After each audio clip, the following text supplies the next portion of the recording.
Ayan mga kanter, magandang araw sa inyo. At subukan na naman nating maghunt ng alimokon ngayong araw na to. Kahit na makulimlim o masama ang panahon, ay subukan pa rin natin. At ang dala kong pangati ay si Kusa. Yan si Kusa. So, isubok natin ulit sa pang-siyam na pagkakataon. So, shoutout nga pala kay D-Mix Vlog, ano? At sa mga nagbago ang kanilang mga channel, shoutout sa inyo, no? Lalo na kay RM Sindong Mix Vlog at sa kay Kamukmuk Hunter, no? So, bago na pala ang kanilang mga channel ngayon. So, subukan natin mga kanter kung may lalapit ba sa ating target, ano? At shoutout din kay Barakuda Channel.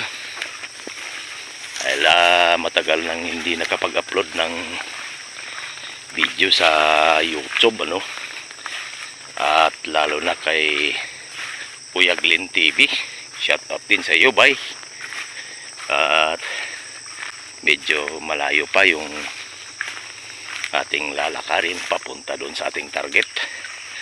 So, update ko na lang kayo mamaya.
Ayan mga kanter.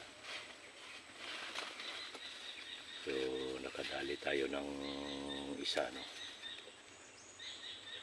So, actually, dalawa sana kaninang lumapit.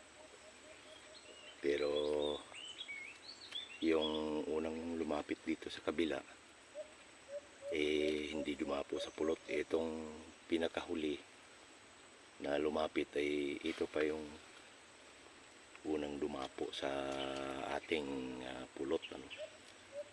Pero magsisit up pa tayo ng pangalawang setup.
Ayan mga kanter, iniwan si Kusa.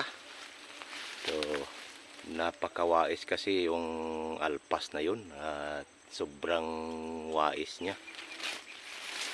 Kung hindi lang sana sobrang wais, talagang mapapadapo ni Kusa yung alpas na yun. Kaso napakawais talaga. So okay lang naman yan mga kanter dahil si Kusa ay hindi pa naman ganap na katian. So siya ay sinasanay pa natin ano. So ayan mga kanter, hanggang dito na muna tayo. Dahil napakasama na naman ang panahon. So sana huwag nyo pa rin kalimutang mag-like, subscribe, comment na din para next video magkita-kita ulit tayo.